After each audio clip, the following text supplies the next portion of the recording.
YSR Congress party ఎందుకు ఓడిపోయింది MLA కోట MLC ఎన్నికల్లో? సో చంద్రబాబు గారు ప్రలోభ పెట్టి వాళ్ళకి 151 మంది గెలిచారు. మీ పార్టీకి సంబంధించినటువంటి ఎమ్మెల్యేలకి మీ ముఖ్యమంత్రి మీద నమ్మకం లేదా? ఈరోజు ఈ రాష్ట్రంలో ఉన్నటువంటి below poverty line people Visakha వెళ్ళుంటే మీరు ఉత్తరాంధ్రలో పట్టభద్రుల ఎమ్మెల్సీ గెలిచి ఉండేవాళ్ళు. విశాఖపట్నం రాజధాని చేస్తామన్నప్పుడు అమరావతి టు అరసవిల్లి అని వీళ్ళు పాదయాత్ర చేస్తున్నప్పుడు మా ప్రాంతంలో ఉన్నటువంటి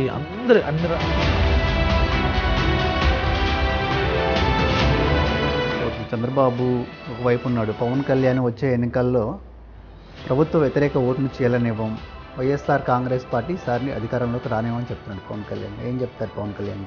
జగన్మోహన్ రెడ్డి గారి మీద చాలా వ్యతిరేకత ఉందని ఆయన అనుకుంటా ఉంటాడు. అనుకున్నప్పుడు